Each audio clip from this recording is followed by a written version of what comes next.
Dear students, आज हम पढ़ने जा रहे हैं 7th क्लास की सोशल साइंस यानी कि हिस्ट्री को। हमारा जो टॉपिक है, जिस चैप्टर को हम पढ़ रहे हैं, चैप्टर नंबर 2 है, new Kings end of kingdoms.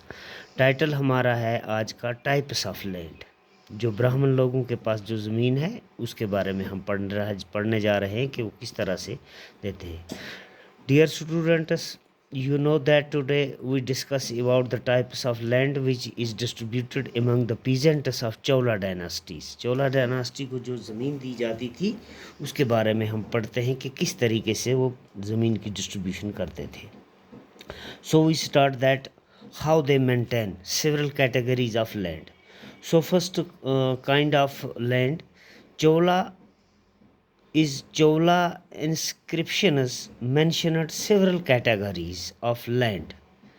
विलाना विजयनागई ये मतलब ये हिंदी में इसको कहा जाता है कि ये इंस्क्रिप्शंस लिखते थे पत्थरों पर, वो किस तरीके की होती थी और उसी पत्थरों पर लिख के ज़मीन में दबा गाड़ देते थे और वो ज़मीन उसी की हो जाती थी जिसको दी जाती थी। ये लैंड ऑफ नॉन ब्राह्मण पीजेंट प्रॉपर्टीज़, जो नॉन ब्राह्मण होते थे उनकी जो प्रॉपर्टी होती थी ज़मीन, वो किसको दी जाती थी, उसको उसमें वो लगाते थे, उसको कहते थे ब्राह्मण मदिया दिया उसको कहा जाता था।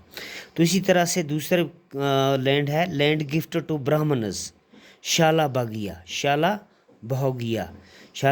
मतलब हो गया ब्राह्मणों को वो जो दी जाती थी ज़मीन, उसको शाला बगिया कहते थे। इसी तरह से land for the maintenance of school, जो स्कूलों को ये ज़मीन दी जाती थी उसमें लिखते थे दीवा व दियाना त्रिमोनिया मोतिया अतकुमी, ये हिंदी में लिखे हुए अल्फाज हैं, ये इसी तरह से हैं। तो दूसरा था लैंड गिफ्ट टू टेम्पल्स, जो ज़मीन मंदिर बनाने के लिए दी जाती थी उस पर लिखते थे पाला अची चानी दम, ये लिखा जाता था उस पर। So we have seen that Brahmins often received land grants, तो इसी तरह से ये ब्राह्मण जो थे ये अपनी ज़मीन की गारंटी लेते थे as a result of a large number of brahmins settlements, किस लिए, ब्राह्मणों की सेटलमेंट के लिए। Emerged in Kaveri river valley, जो दरियाए कावेरी है उसी की बगल में ये रहते थे, तो इसको रिवर वैली कहते थे as in other parts of south India, जो हिंदुस्तान के शुमाल मशरक़ में है।